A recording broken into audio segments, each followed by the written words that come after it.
On va s'intéresser à l'offensive ukrainienne. On commence à en parler un peu avec vous, Didier, dans la région de Koursk, démarrée le 6 août dernier. Offensive dont on disait qu'elle stagnait un peu récemment, mais alors est-ce que les Russes sont en train de réagir? Il semblerait que les troupes russes aient lancé un important assaut en direction des positions ukrainiennes dans cette oblast. Qui dit cela, Laura? C'est ce qu'affirme le site Deep State, Anne, connu pour sa cartographie du conflit et repris par Ukrainska Pravda. La situation des Ukrainiens dans la région de Koursk s'est aggravée et les troupes russes ont lancé des opérations d'assaut actives, est-il écrit. 2 mouvements sont rapportés par Deep State. Bonjour chers amis, bienvenue sur la chaîne Monde Multipolaire. Dans cette vidéo, nous allons examiner les événements les plus significatifs des 48 dernières heures et même des dernières semaines. Nous avons beaucoup de mises à jour intéressantes à couvrir, alors plongeons directement dans le vif du sujet. Pour nous soutenir, abonnez-vous, commentez et likez la vidéo. Nous allons d'abord nous pencher sur la situation à Souj, où les forces russes poursuivent leur offensive. Rappelons que la deuxième vague de la contre-offensive russe a débuté le 9 octobre. Voici donc un aperçu de la situation au 8 octobre. Ce jour-là, des rapports ont indiqué que les Iraniens avaient tenté de contre-attaquer les Russes dans le village de Paris. D'après les vidéos publiées par les Ukrainiens, nous avons mis à jour la carte en faveur des forces ukrainiennes, indiquant que le territoire avait été repris. Il est probable que les Ukrainiens menaient des opérations de reconnaissance pour évaluer les intentions russes.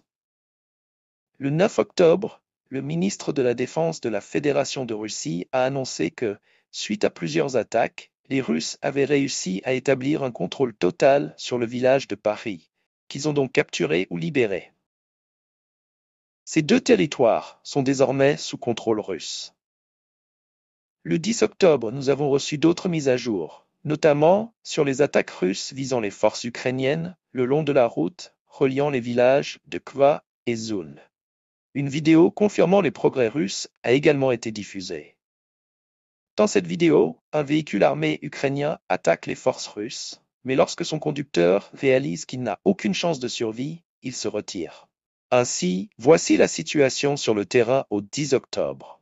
Le 11 octobre, des changements supplémentaires ont été rapportés, bien qu'aucune vidéo n'ait confirmé ces informations. Ces changements ont été signalés par différents cartographes neutres. Les Russes ont réussi à établir un contrôle total sur le village de Liman, en particulier dans sa partie orientale, et ont sécurisé le territoire autour du village de Zoun. Ces 2 villages ont été capturés à la suite des combats de la nuit précédente. Des sources pro-russes et des cartographes neutres ont également rapporté des affrontements intenses dans les villages d'Olka et de Matviivka, ainsi que dans la zone entre Kremina et Zoun. Certaines sources pro-russes ont indiqué que les Ukrainiens situés dans le village d'Olava étaient complètement encerclés.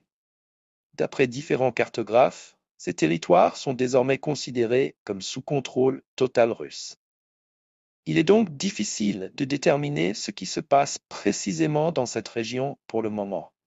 Cependant, il est probable que nous recevrons de nouvelles informations et mises à jour au cours des prochaines 24 heures. Concernant les vidéos, nous n'avons reçu qu'une seule vidéo pendant la nuit précédente, montrant les Russes attaquant les positions ukrainiennes le long de la route principale entre la ville de Koryukivka et la ville de Souja.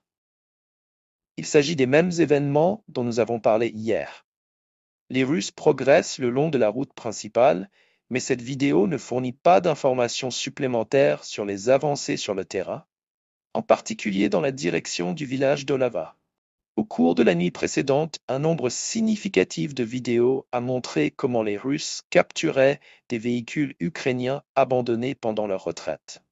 Par exemple, une vidéo montre un transport de troupes M13 capturé par les Russes lors d'une contre-attaque, tandis qu'une photo illustre un véhicule armé kazakh numéro 7 des forces armées ukrainiennes également capturé. Passons maintenant aux mises à jour supplémentaires concernant la même zone. Certaines sources pro-russes ont rapporté, bien que cela semble davantage être de la spéculation, que des véhicules armés russes auraient réussi à traverser le village de Sika pour pénétrer dans la partie nord-ouest de Souja. Cependant, ces rapports semblent plus relever de la pensée wishful. De plus, des progrès russes ont été signalés entre le village de Kushkova et plus loin vers le sud-ouest en direction du village de Nova Ivanivka. Concernant les sources officielles russes, nous avons aujourd'hui reçu un rapport du groupe de forces Nord qui a déclaré que durant les 2 derniers jours de contre-attaque, ils avaient réussi à libérer jusqu'à 5 localités. Cependant, il est difficile de savoir exactement quelles localités sont concernées. Évidemment, les Russes parlent de Zoun et Liman. Il est probable qu'ils aient également établi un contrôle ou libéré le village de Stuk, mais l'identité des 2 autres localités demeure inconnue. Peut-être font-ils référence à Ovka et au village de Matka, ou encore au village de Nova Ivanivka et à Nikitina. Quoi qu'il en soit, nous devrions recevoir d'autres mises à jour aujourd'hui et nous attendre à de nouveaux changements sur le terrain. Alors Koursk, c'est vraiment quelque chose de très important. Je voudrais vous faire écouter Sergueï Shoïgou, qui est ancien ministre de la Défense, qui est au Conseil de sécurité russe maintenant. Voici ce qu'il dit au sujet de Koursk. Écoutons-le. Il y a un point très, très important. Il s'agit de Koursk. Nous n'avons pas mené, nous ne menons pas et ne mènerons pas de négociations avec les terroristes. Leur désir de commettre un acte terroriste nucléaire sur la centrale nucléaire de Koursk n'est rien d'autre qu'un acte de terrorisme de haut niveau, je dirais. En d'autres termes, leur désir, leur intention était de se rendre sur place et de s'emparer de la centrale nucléaire.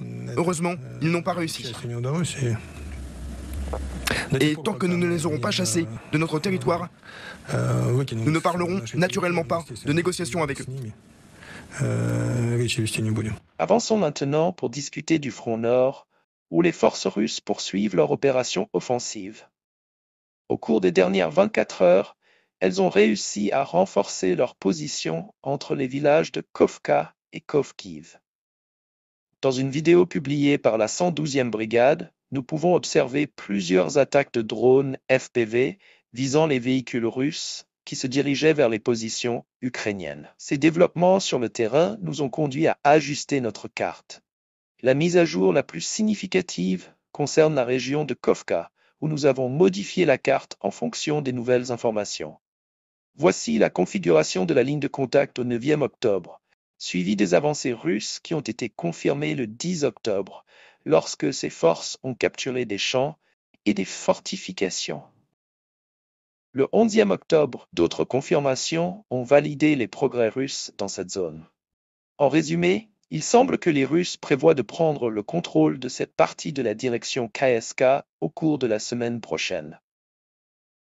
Pendant ce temps, les forces aériennes et d'artillerie russes continuent de bombarder et d'attaquer la ville de Kremenchuk, tirant un nombre significatif d'obus d'artillerie et larguant des bombes d'aviation. Je rappelle qu'hier, nous avons reçu des rapports indiquant que les Russes avaient réussi à percer la ceinture de défense entre les villages de Sinova et Petropavlivka, capturant ainsi la partie nord du village de Pavlivka, désormais totalement sous contrôle russe. Passons à présent à la direction de Donetsk, où le conflit entre experts militaires et ministère de la Défense continue de faire parler. Aujourd'hui, des sources pro-russes ont rapporté des progrès sur le terrain, ainsi que des affrontements dans la région de Orlivka. Des sources gouvernementales russes fiables ont confirmé que les Russes avaient pris le contrôle du village de Riorivka et que leurs forces étaient actuellement présentes sur le territoire de la ville orientale de Debaltsev. Cependant, aucune preuve tangible ni géolocalisation n'a été fournie. Nous attendons des éclaircissements supplémentaires accompagnés de vidéos authentiques pour confirmer ces avancées. Concentrons-nous maintenant sur la direction de Pervomeysk, où les Russes continuent leur opération offensive. La situation est critique pour les Ukrainiens dans la ville de Svitlodarsk. Au cours des dernières 24 heures, les Russes ont renforcé leur position près de la décharge et de la mine de Kachovka. Il est important de rappeler qu'il y a quelques mois, lorsque les Russes ont pénétré pour la première fois dans Svitlodarsk, certains blogueurs russes et experts militaires avaient ajusté leur carte en faveur de la Russie, affirmant que le territoire de la mine et celui de Ton étaient sous contrôle total. Cependant, depuis le début de la bataille pour Svitlodarsk, nous n'avons pas reçu de vidéo confirmant ces avancées. Depuis le début du mois d'octobre, nous avons toutefois reçu de plus en plus de mises à jour indiquant des progrès sur le terrain, avec des Russes qui prennent le contrôle de la partie nord-est de la ville. Hier, des sources pro-ukrainiennes ont confirmé la situation sur le terrain. Une fois de plus, au 9e octobre, nous avons reçu notre premier rapport confirmant l'avancée russe. Dans une vidéo que nous avons analysée hier, un opérateur de drone FPV ukrainien a attaqué les forces russes dans cette région de Memka. Sur la base de cette vidéo, nous avons ajusté une petite zone entre la mine de charbon d'Andon et le village de Mova. Aujourd'hui, au 11e octobre, nous avons reçu une vidéo supplémentaire confirmant les avancées russes entre la décharge et la mine d'Imkarach. Un post publié sur les réseaux sociaux montre le contrôle russe sur certains bâtiments, au moins sur une partie de la mine de Karach. Les Russes semblent progresser davantage vers l'ouest, et en raison de ces avancées, nous devrions recevoir des géolocalisations supplémentaires dans les prochaines 72 heures qui confirmeront les progrès russes dans cette zone. Nous ajusterons bien entendu la carte en faveur de la Russie. De plus, les sources pro-ukrainiennes rapportent des avancées russes supplémentaires près du village de Mykolaiv. Je rappelle que nous avons reçu les premières indications de progrès russes dans cette zone il y a environ 1 ou 2 semaines, mais maintenant, les sources pro-ukrainiennes confirment qu'en ce qui concerne la zone de Kuava, nous avons cessé de recevoir des mises à jour concernant le territoire entre la ville de Khitsivka et le village de Kuvakova. Nous continuons à recevoir uniquement des rapports d'attaques de drones FPV sans nouvelles concernant des progrès supplémentaires sur le terrain. Par exemple, dans cette vidéo, nous pouvons voir une autre attaque de drone sur des véhicules ukrainiens tentant d'évacuer du personnel de cette poche.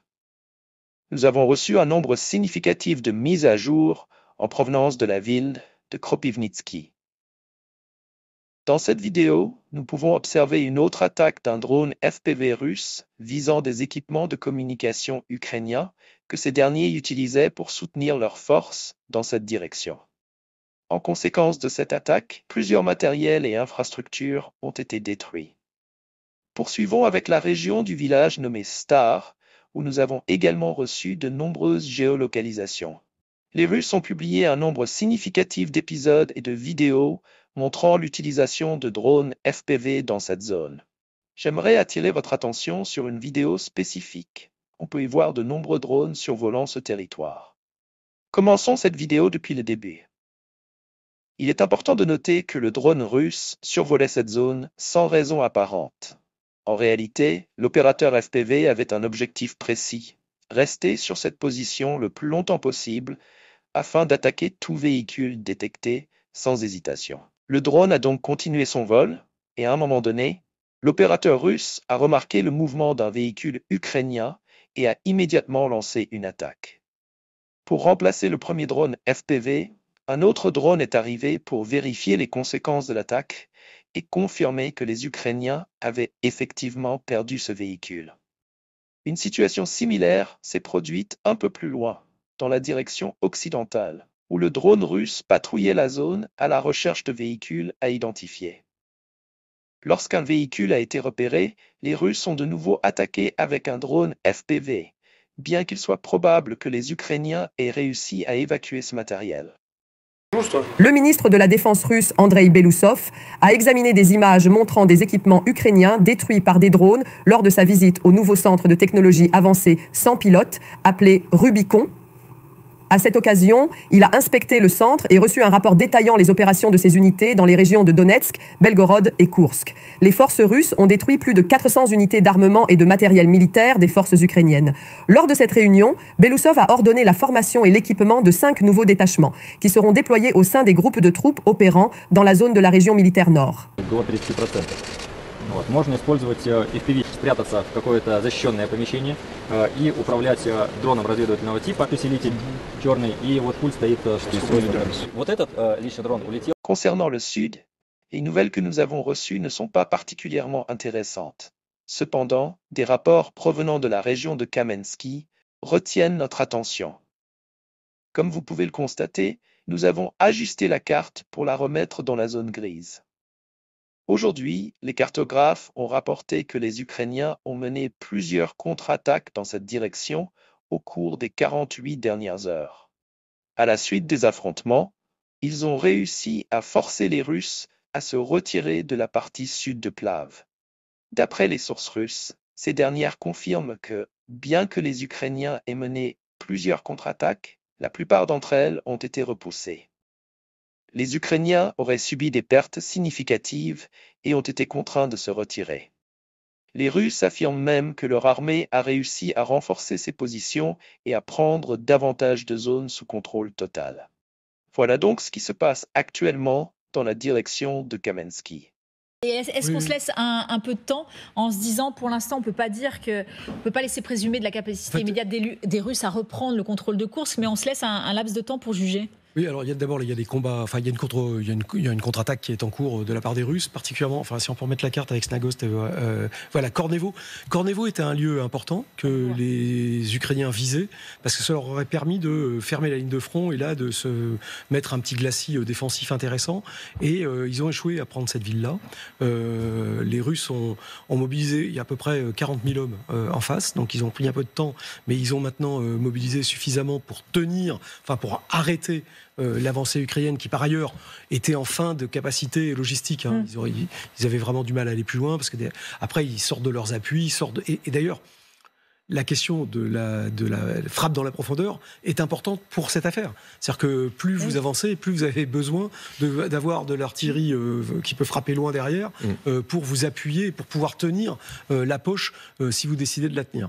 Donc on est là, on a vu cette semaine, la semaine dernière, une première phase qui était en fait une phase d'arrêt de la progression russe et ukrainienne et une sorte de blocage des Russes qui ont jeté un dispositif d'arrêt sur l'ensemble de la ligne.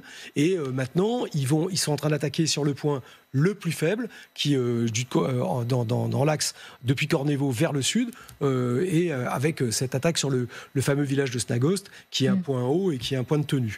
Oui, c'est ça, on nous dit que ils reprennent du terrain aux alentours de Snagost actuellement, c'est là où ça se passe, c'est ça? C'est là que les combats sont en cours, donc c'est difficile de savoir de quel côté va tomber la pièce. C'est tout pour ce rapport.